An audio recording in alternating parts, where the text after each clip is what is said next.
gonna be going through the elements, some of the elements of the primitives that we've developed. As you can see, we're in a moment of intense movement inside neighborhoods. Things are evolving literally as we speak, which is really exciting, but which also means that some of these names will probably shift a bit, which is a positive thing. We're grounding all of this in technical knowledge with the engineers. So that's exciting. But these primitives still stick to the original definition in the paper, just for sake of continuity and simplicity. And once things have more cemented from our side, we'll share an updated view on this. Also, some of the primitives that are shown here will not be present in the upcoming SenseMaker Lite release, but most of them will actually be. So this is, I guess, a bit looking into the future as what's coming up next and what ideally we would like from neighborhoods. So just to keep that in mind. And we're gonna be using an example throughout the explanation. So this is, we're gonna be building a speculative short story neighborhood community, right? Where people share short stories. So I've seen some comments in the chat about membranes being a useful term. We're borrowing that from the holochain lingo. We love the concept of membranes. In this specific context, membership, what we're referring to as membership, is the outer membrane of a community. So who can join a neighborhood? Is it public? Is it private? Is it by invitation?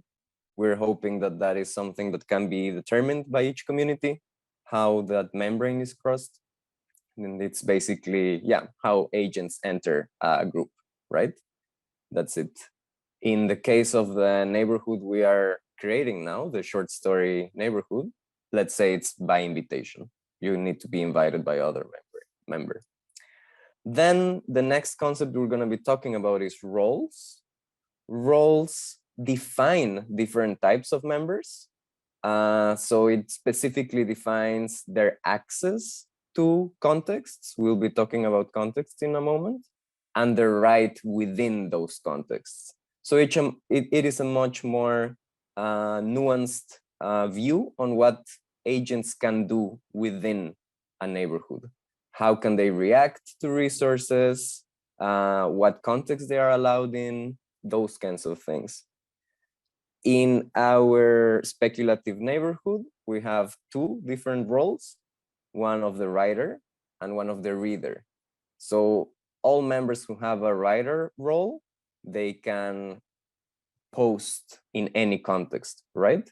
While readers can only read those posts, but cannot post them. So this is to give a sense of the possibilities of, this HATS protocol that was shared. I was just looking at it a couple of days ago. It's really interesting.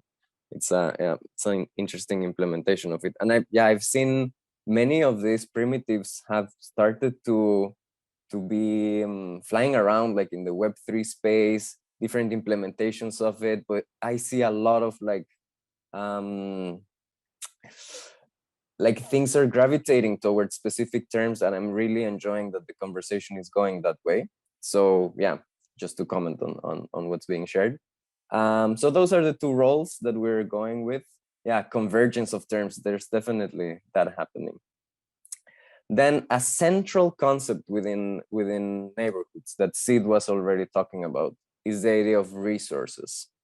Resources are the entries that we make sense upon. It is what the neighborhood is about, right?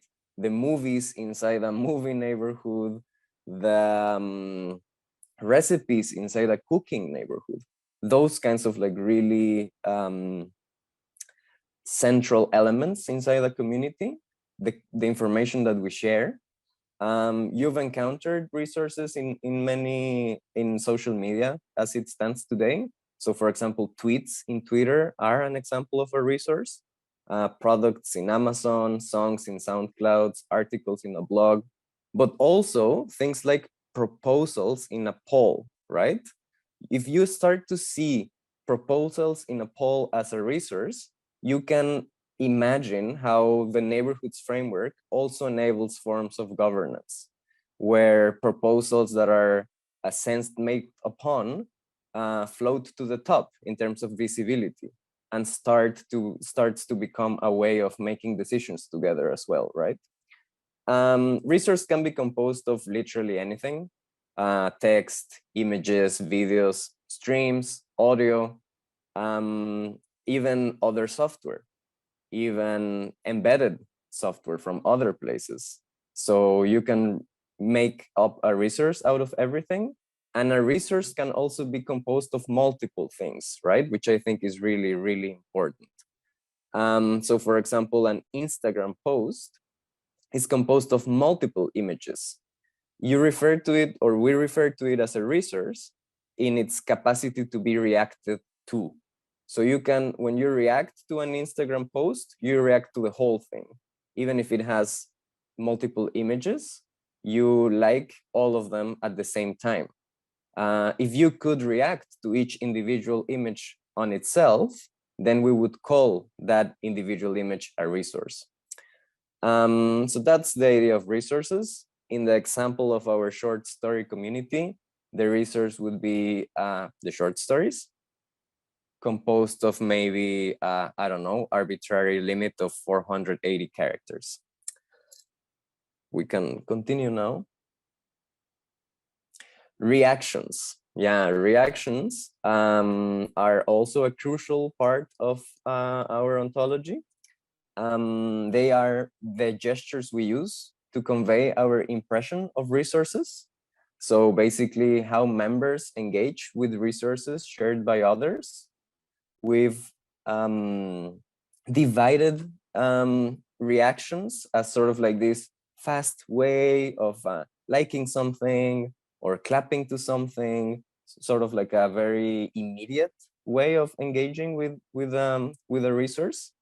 So things like likes, claps, emoji reactions, you've encountered those in social media apps, but also things like flags, right? When you are flagging a specific resource because it has mature content or because it's sensitive for some reason, that is also a form of reaction, right? And we want those kinds of abilities to be contained within the reactions framework.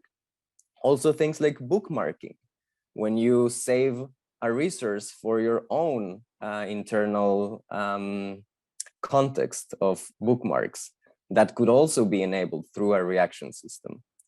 And then we're also referring specifically to assessments, which are a particular way of reacting to something that, instead of being fast and immediate, is a more thoughtful action, right? So things like rating something.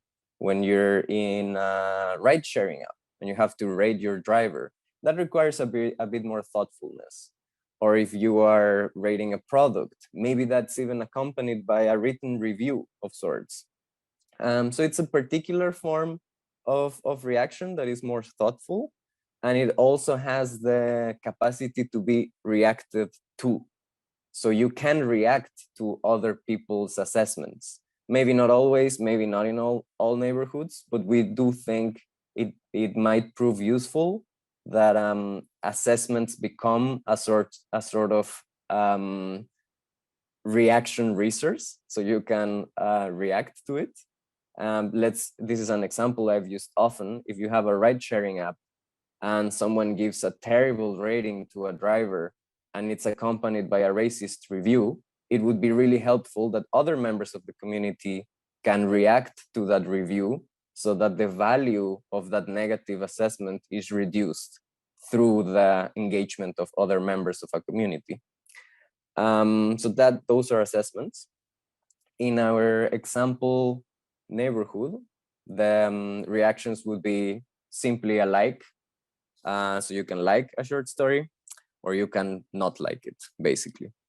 And there's also a user-defined reaction in the form of tags, so that members of the neighborhood can be like, okay, this is a horror short story. or this is a sci-fi short story. In that way, we have two types of reactions, one of them defined at a neighborhoods level, and one of them defined at an agent level, which is the tags. Yeah, we can continue. Badges. Badges are a way of formalizing certain credentials of members of a neighborhood. They are a way to have distinctions added to those members that modify the value of their reactions. It is a way of qualifying certain assessments. It is a way of formalizing the expertise of certain members of the community. So in our example, we're using the badge expert, which is a badge that it identifies those who are knowledgeable of a certain genre of short stories, so that their reactions are worth more, basically. We want to signal that we trust certain members. Maybe there's a famed sci-fi short story writer and we really value their specific opinion. Why not create a badge that really enables the opinion of this person to be regarded highly inside a community, right? So that's the idea of badges. And then we're missing, yeah, scoring. Scoring, as Sid was referring to, is a method that allows us to determine the order in which resources are shown within a context. It is what is referred to as the algorithm, right? And this is like a crucial part of neighborhoods. We want to open this black box of the algorithm. We want to make it community defined. We want to make it accessible to people. We want to make it composable and modular so that different types of algorithms and scorings can enable us different forms of sense making. How do we organize the resources that we share? What information should be prioritized? What it's ultimately defines what kind of sense making we want to do, right? These are very simple examples of some scoring. You have like, if every like is valued at 1, then you would have like this linear scoring mechanism. But you could have a different one. You could have one where maybe likes take a while to push a resource up in visibility. Maybe you have the inverted case where a few likes really push something up in visibility and then it slows down, right? And then you need even more likes to push it up. You could even have multiple reactions and different scoring for each reaction. So if you have an angry and a happy reaction emoji, maybe you want the things that make you happy to be pushed further up in the visibility, and those that make you angry to have less of an impact on the visibility of a resource. Maybe this could be inverted, right? And we want to see the things that make us angry at the top. This is the power of scoring, community-enabled scoring. We want this to be in the hands of the people who use them, so that people can find whatever is useful for them, right? We can continue. I think we're missing, just context. real quick on scoring. I thought it'd be interesting to mention, like with some of the other sections that Pablo went through, we imagine scoring to also be modular, and which means communities don't actually have to come up with scoring. Like many communities may not be interested in this kind of mathematical work. So they would just plug in these scoring modules like off the shelf or in the marketplace. So it's kind of like auto tune for your community. And so you might have some little modules that are more inclusive, more exclusive, like you'd have little sliders which allow you to play with, and literally modulate the culture of the group in a very playful, simplistic way. So yeah, I know some of this might seem like highly mathematical work, but we fully expect people to abstract that into little simple, easy to work with modules. That's it. Pablo, over to you. Yeah, I think that's a great thing to point out. Also because it's go ahead. Pablo, sorry to interject you. I had a point I thought I'll better bring it up. So one thing that as I was listening to you, I was following this literature also. That struck me is the recency matters quite a lot. It might be the recency of the post or the recency of the like or comment, etc. Right? And sometimes you may have to kind of compute the like versus how recent it is, right? When you are ordering things in the context of the feed. So I believe that also has been factored in. That is absolutely correct. And that actually brings me to something that I skipped and I shouldn't have skipped, which is the example of how the scoring would work in this speculative short story community, which is a simple scoring that takes into account likes and time. So it shows something that has been liked, the things that are liked the most, but then that like decreases in value over time, right? As time passes, it becomes less relevant and allows new stories to float to the top. But yeah, you're absolutely right. And there, if you check out the sense-making paper, we're talking about things like subjective measurements, subjective elements like the reactions, but also objective ones like timestamps. In this case, a combination of both is probably the best way to create the scoring, right? Where you take into account time and likes, assessments, whatnot. Regarding, like, I have been having trouble following the chat, but I saw Paul commented on like, maybe people can fixate over their scoring, and I totally agree. In this case, scoring is of resources, not of people, and maybe the naming could change, right? Like I could totally agree that maybe scoring is a bit antagonistic in its terminology, so we could totally think of a word that conveys better the nature of ordering resources. I guess that's what we're talking about here. But finally, as a final component of these primitives, we're yeah, relevance is a good one for sure. Let's talk about that conversation. We're like right now having those conversations about the specific names we want to use for this and like just like pinning down the terms. So yeah, this is super helpful. So finally, contexts. Contexts are the spaces, the surfaces, the dimensional spaces where resources are shared. It's an inner membrane within a neighborhood as well. So in the sense of we envision each context to have its own rules of who can enter and what they can do inside of a specific context. And basically, when designing a neighborhood, context define, or you have to ask the question, what is the best way to present a specific resource in a visual space? Some examples of contexts in a very short list would be something like a feed. It's a one-dimensional context. Things are organized from top to bottom normally. But then you also have a grid, right? Which is a two-dimensional context with every element being having the same size, like in an Instagram profile, for example. But then you also have more complex contexts, like a publication blog, where you have maybe, imagine a newspaper front page. You have the headline article being bigger. Then you have maybe 2 or 3 mid-sized articles, and then you might have 8 different smaller articles. So even though it is the same context, within this context, maybe the most important resource has more visibility inside of a design. And then you have examples like a timeline, which is not only spatial, but also time-based. So something like Instagram stories is an example of this. You have resources take the whole screen, but they are organized through time. That is how the scoring affects what is shown first, what is shown after. And then, of course, you could have context within contexts. We see this happening all the time within interfaces.